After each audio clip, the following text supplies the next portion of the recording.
बिस्मिल्लाहिर्रहमानिर्रहीम। हज़रात, आज मुख्तसर बुखारी शरीफ की एक हदीस मुताला करेंगे। इस हदीस में नबी सल्लल्लाहु अलैहि वसल्लम की नमाज के आगे, यानी जब नमाज पढ़ा रहे थे तो आप सल्लल्लाहु अलैहि वसल्लम के सामने सुतरा गाड़ा गया और सुतरे की दूसरी तरफ से मर्द, ख़वातीन और दूसरे जानवर गुज़र रहे थे, तो जिसकी वजह से नबी सल्लल्लाहु अलैहि वसल्लम की नमाज फासिद नहीं हुई, इसका तज़किरा है। तो ये मुख्तसर बुखारी शरीफ की हदीस नंबर 313 है और तरतीब के लिहाज से बुखारी शरीफ की ये हदीस 495 है। अन अबी जुहैफ़त रज़ियल्लाहु अन्हु अन्न नबी सल्लल्लाहु अलैहि वसल्लम सल्ला बिहिम बिल बतहाए व बैन यदैहि अनज़तुन अज़्ज़ुहरु रकातैन वल असर अज़्ज़ुहर रकातैन वल असर रकातैन यमुर्रु बैन यदैहिल मरअतु वल हिमारु, रवाहुल बुखारी। हज़रत अबू जुहैफ़ा रज़ियल्लाहु ताला अन्हु से रवायत है कि नबी सल्लल्लाहु अलैहि वसल्लम ने वादी बतहा में लोगों को नमाज़ पढ़ाई और आप सल्लल्लाहु अलैहि वसल्लम के सामने नेज़ा गाड़ दिया गया था। आप सल्लल्लाहु अलैहि वसल्लम सफ़र की वजह से ज़ोहर की नमाज़ 2 रकत पढ़ाई और फिर असर की नमाज इसी तरह 2 रकत पढ़ाई और आप सल्लल्लाहु अलैहि वसल्लम के सामने से औरतें और गधे वगैरह गुज़र रहे थे। तो इससे ये बात साबित होती है कि जब नेज़ा गाड़ दिया जाए,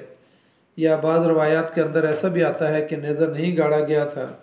और हज़रत आयशा रज़ियल्लाहु ताला अन्हा आपके सामने लेटी हुई थी, तो इससे ये बात साबित होती है कि इस तरीके से नमाज मुनक़ती नहीं होती। इस हदीस में ये आता है कि नबी सल्लल्लाहु अलैहि वसल्लम ने वादी बतहा में नमाज़ पढ़ाई और सहाबा इकराम भी आपके साथ थे और आप सल्लल्लाहु अलैहि वसल्लम सफ़र में थे, तो सफ़र की वजह से यानी नबी सल्लल्लाहु अलैहि वसल्लम ने कसर नमाज़ पढ़ाई, ज़ोहर की भी और असर की भी, और आप सल्लल्लाहु अलैहि वसल्लम के सामने सहाबा इकराम ने नेज़ा गाड़ दिया था और इस चूँकि मुसाफिर थे और वहाँ गुज़रगाह थी, तो आप सल्लल्लाहु अलैहि वसल्लम के आगे से इस हदीस में आता है कि गधे और औरतें वगैरह गुज़र रही थी और नबी सल्लल्लाहु अलैहि वसल्लम की नमाज को किसी चीज़ ने फासिद नहीं किया। बाज़ रवायात में इस तरह से आता है, बाज़ अहादीस ऐसी हैं कि जिससे ये बात साबित होती है कि अगर कोई नमाजी नमाज़ पढ़ रहा हो और उसके सामने से स्याह कुत्ता गुज़र जाए या औरत गुज़र जाए, चाहे वो हाइज़ा हो या बग़ैर हाइज़ा हो, औरत गुज़र जाए और इसी तरीके से गधा अगर उसके सामने से गुज़र जाए, तो उन नमाज़ों में ये, उन अहादीस में ये तज़किरा है कि इस तरीके से नमाजी की नमाज जो है वो फासिद हो जाती है। मसलन सुनन इब्न माजा की एक हदीस में हज़रत अबू हुरैरा रज़ियल्लाहु ताला अन्हु ने बयान किया है कि नबी सल्लल्लाहु अलैहि वसल्लम ने फरमाया कि औरत और कुत्ते और गधे अगर किसी नमाजी के सामने से गुज़रे तो नमाज को ये चीज़ें मुनक़ते कर देती हैं। ये सुनन इब्न माजा की हदीस है। इसी तरीके से इब्न अब्बास रज़ियल्लाहु ताला अन्हु ने फरमाया, ये भी सुनन अबू दाऊद और सुनन निसाई की रवायत है ये दूसरी, कि जिसमें हज़रत इब्न अब्बास रज़ियल्लाहु ताला अन्हु ने फरमाया कि शोबा ने कहा कि ये रसूलुल्लाह सल्लल्लाहु अलैहि वसल्लम का इरशाद है कि हाइज़ा औरत और कुत्ता नमाज को मुनक़ते कर देता है। इसी तरीके से एक हदीस में मुस्लिम शरीफ की रवायत है, उसमें आता है कि हज़रत अबू ज़र रज़ियल्लाहु ताला अन्हु फरमाते हैं कि रसूलुल्लाह सल्लल्लाहु अलैहि वसल्लम ने फरमाया कि जब तुम में से कोई शख्स नमाज़ पढ़े तो पालान की आखिरी लकड़ी के बराबर सुतरा गाड़ दे, जिस पर हमने कल बात की थी कि ये सुतरा जो है कम से कम 1.5 फुट ऊंचा और 1 उंगली के बराबर जो है ना वो मोटा होना चाहिए। तो नबी सल्लल्लाहु अलैहि वसल्लम ने फरमाया कि ये लकड़ी जो है ना, इसके बराबर जो है ना, पालान की आखिरी लकड़ी के बराबर सुतरा अपने सामने गाड़ दे। अगर सुतरा यानी ना हो तो यानी फिर उसके बाद अगर कोई चीज़ यानी गधा या औरत या स्याह कुत्ता अगर किसी शख्स के सामने से गुज़रे तो उसकी नमाज जो है ना मुनक़ते हो जाती है। ये मुस्लिम शरीफ की रवायत है। इसी तरीके से वो अहादीस जिनमें ये बात तज़किरा होता है कि औरत और कुत्ता और गधा जो है ये नमाज नहीं तोड़ते, इसकी भी अहादीस है। मसलन अबू सईद खुदरी रज़ियल्लाहु ताला अन्हु फरमाते हैं कि रसूलुल्लाह सल्लल्लाहु अलैहि वसल्लम फरमाया कि कोई चीज़ नमाज को मुनक़ता नहीं करती। नमाजी के आगे से गुज़रने वाले को तुम जितना रोक सकते हो उनको रोको, और ये सिर्फ शैतान है।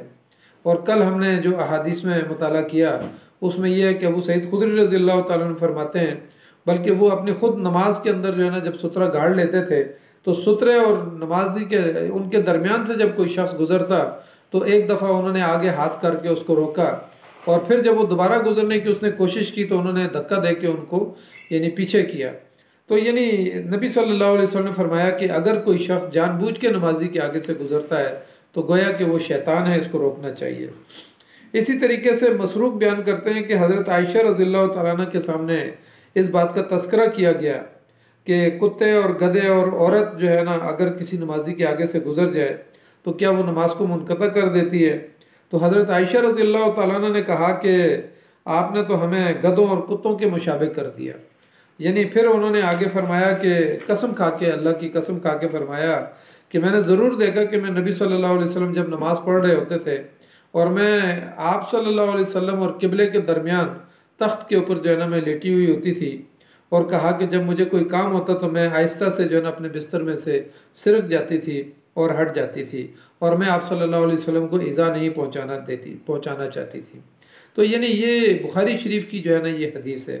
जिसमें ये आया कि नबी सल्लल्लाहु अलैहि वसल्लम के, और इसके अलावा भी हमने पीछे कुछ अहादीस का मुताला किया कि जिसमें हज़रत आयशा रज़ियल्लाहु तआला अन्हा फरमाती हैं कि रात के वक्त नबी सल्लल्लाहु अलैहि वसल्लम तहज्जुद पढ़ रहे होते थे और बिस्तर के ऊपर पढ़ रहे होते थे और मैं उनके सामने लेटी हुई होती थी, और जब नबी सल्लल्लाहु अलैहि वसल्लम सजदे में जाते तो मेरे पाँव को दबा देते और मैं पाँव को पीछे कर देती, और फिर जब नबी सल्लल्लाहु अलैहि वसल्लम उठ जाते तो मैं अपने पाँव को लंबा कर देती। और साथ ही उन्होंने फरमाया कि उस ज़माने में चिराग वगैरह नहीं होते थे तो अंधेरे की वजह से इस तरह से होता था। इसी तरीके से हज़रत इब्ने अब्बास रज़ियल्लाहु तआला अन्हु बयान करते हैं कि मैं एक दिन यानी अपनी गधी के ऊपर सवार था, फीमेल जो गधा है उस गधी के ऊपर सवार था, तो कहा कि मैं अपने बलूगत के करीब था और नबी सल्लल्लाहु अलैहि वसल्लम मिना शरीफ में नमाज पढ़ा रहे थे, और मैं सफ़ के आगे से गुज़र कर मैंने अपनी गधी को चरने के लिए छोड़ दिया और नबी सल्लल्लाहु अलैहि वसल्लम के सामने सुतरा गाड़ा हुआ था, और फिर मैं खुद नमाज के अंदर शरीक हो गया और मेरी गधी जो है ना नबी सल्लल्लाहु अलैहि वसल्लम के सामने जो है ना नमाजियों के सामने आगे चरती रही। तो इससे भी ये बात साबित होती है कि नबी सल्लल्लाहु अलैहि वसल्लम ने उसकी परवाह नहीं की और वो जो है ना नमाज यानी नबी सल्लल्लाहु अलैहि वसल्लम ने उसी तरीके से पढ़ाई। अब इन अहादीस से ये बात साबित होती है कि जब नमाजी नमाज पढ़ रहा हो या पढ़ा रहा हो, सामने सुतरा हो या ना हो, उसके सामने से अगर गधा या औरतें या कोई इस तरह से बाकी जानवर गुजर जाएं, जैसे कि हज़रत आयशा रज़ियल्लाहु तआला ने फरमाया कि मैं खुद सामने लेटी हुई होती थी तो दरमियान में तो कोई सुतरा नहीं होता था उस मौके पे। तो इससे ये बात, इन अहादीस से ये बात साबित होती है कि नमाजी के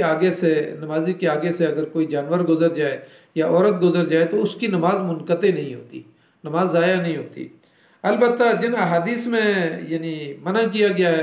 कि औरतों के आगे से गुजरने की वजह से या जानवरों के गुजरने की वजह से नमाज मुनक़ते हो जाती है, तो मुहद्दिसीन ने जो है ना इन अहादीस के दरमियान तदबीक पैदा की है, क्योंकि बाज़ अहादीस में ये बात आ रही है कि नमाज टूट जाती है, नमाज फासिद हो जाती है, और बाज़ अहादीस के अंदर ये आ रहा है कि नमाज फासिद नहीं होती। तो इसमें जो है ना मुहद्दिसीन ने फिर तदबीक पैदा करने की कोशिश की है, और उन्होंने कहा कि तदबीक की पहली सूरत यह है कि बाद के ज़माने की अहादीस जो है जिनमें हज़रत आयशा रज़ियल्लाहु तआला अन्हा की हदीस कि वो सामने लेटी हुई होती थी, और हज़रत इब्ने अब्बास रज़ियल्लाहु तआला अन्हु की हदीस कि उनकी गधी जो है ना सामने चल रही थी और वो खुद नमाज में शरीक हो गए थे। तो इसका मतलब यह है कि ये बाद के ज़माने की अहादीस हैं। तो इन अहादीस ने पहले ज़माने की जो अहादीस हैं जिनमें नमाज के मुनक़ता होने के बारे में आया है, तो मुहद्दिसीन ने यह तदबीक पैदा की है कि इन बाद के ज़माने की अहादीस ने पहले ज़माने के अहकामात को जो है वो मनसूख कर दिया। एक दूसरे नंबर पर जो है ना तदबीक की सूरत मुहद्दिसीन ने ये लिखी है कि यहाँ नमाज के फासिद होने का मतलब ये नहीं कि नमाज बिल्कुल फासिद हो जाती है और टूट जाती है और फिर उस नमाज को लौटाना चाहिए, बल्कि इसका मतलब ये है कि ये जो यानी नमाज है इसमें इन चीज़ों की वजह से, औरत आगे से गुजर गई या गधा गुजर गया या स्याह कुत्ता गुजर गया, तो कहा कि इन चीज़ों की वजह से इंसान के खुशू और खुजू के अंदर जो है ना फ़र्क पड़ता है। तो इसलिए जो है ना ये चीज़ें यानी आगे से इनको यानी सुतरा उसके लिए कहा कि गाड़ देना चाहिए। जब कोई शख्स घर में अकेला नमाज पढ़े या मस्जिद में पढ़े या किसी सहरा में पढ़े तो उसको चाहिए, क्योंकि कल की हदीस में हमने पढ़ा था कि सुतरा गाड़ने की इल्लत में से एक इल्लत यह है कि इंसान की तवज्जो वहाँ पे रहती है और खुशू और खुजू जो है ना इंसान का बाकी रहता है। तो यानी दूसरी तदबीक मुहद्दिसीन ने यह पैदा की है कि नमाज फासिद नहीं होती, बल्कि उसके खुशू और खुजू के अंदर यानी उसके अंदर जो है ना वो फ़र्क पड़ जाता है। अल्लामा बदरुद्दीन आइनी रहमतुल्लाह अलैह ने भी जो है ना तदबीक की यही सूरतें बयान की हैं। इस जो आज हमने हदीस मुताला की, इसमें से पहली बात तो हमारे सामने ये आती है कि नबी सल्लल्लाहु अलैहि वसल्लम ने वादी बथा में नमाज कसर करवाई। तो इससे ये बात साबित होती है कि जब मुसाफिर हो तो मुसाफिर कसर नमाज अदा कर सकता है, चाहे वो ज़ोर की है, असर की है या इशा की नमाज है, तो उसमें वो 2 रकत पढ़े और कसर कर दे। दूसरी बात जो इस हदीस से ये बात सामने आती है कि नबी सल्लल्लाहु अलैहि वसल्लम ने रकातैन यानी ज़ोहर और असर की 2-2 रकतें पढ़ाई। तो इससे ये बात भी साबित होती है कि यानी आप सल्लल्लाहु अलैहि वसल्लम ने यानी जमा बैन सलातैन करवाई। तो जब आप सफ़र में होते थे तो या बारिश की वजह से या किसी और वजह से या बाद औक़ात नबी सल्लल्लाहु अलैहि वसल्लम ने वैसे भी जो है ना जमा बैन सलातैन किए। तो इस हदीस से एक बात ये भी साबित होती है कि नबी सल्लल्लाहु अलैहि वसल्लम ने ज़ोहर और असर की जो है ना जमा बैन सलातैन की सफ़र की वजह से। तीसरी बात इस हदीस से ये साबित होती है कि इमाम के सामने जो है ना इस हदीस में आता है कि नबी सल्लल्लाहु अलैहि वसल्लम के सामने सुतरा गाड़ दिया गया था। तो इससे ये बात साबित होती है कि इमाम का सुतरा सारे मुक्तदियों का सुतरा होता है। उसके पीछे जितने भी सहाबा इकराम खड़े थे, हर एक के आगे सुतरा नहीं गाड़ा गया था, बल्कि सिर्फ इमाम के सामने सुतरा गाड़ा गया था। तो इमाम बुखारी रहमतुल्लाह अलैह ने जो तर्जुमतुल बाब बांधा है, यहाँ पे ये बात साबित होती है कि इमाम का सुतरा ही मुक्तदियों का सुतरा है। तो यहाँ से तीसरी बात जो है ना ये सामने आती है। चौथी बात यह है कि सुतरा जब गाड़ दिया जाए, उसके आगे से औरतें गुजरें, जानवर गुजरे, जो चीज़ भी गुजरे, तो इंसान की नमाज का जो है ना नमाज फासिद नहीं होती। तो यानी ये 4 बड़े अहकाम हैं जो इस हदीस से साबित होते हैं। और अहादीस का मनसूख होना और ये नबी सल्लल्लाहु अलैहि वसल्लम के बाद के ज़माने के अहकाम जो है ना वो यही हैं कि नमाज उससे फासिद नहीं होती। तो अल्लाह ताला से दुआ करते हैं कि अल्लाह ताला हमें इन अहादीस को समझने और इन पर अमल करने की तौफीक अता फरमाए। जज़ाकल्लाहु खैर। अस्सलामु अलैकुम व रहमतुल्लाहि व बरकातुहू।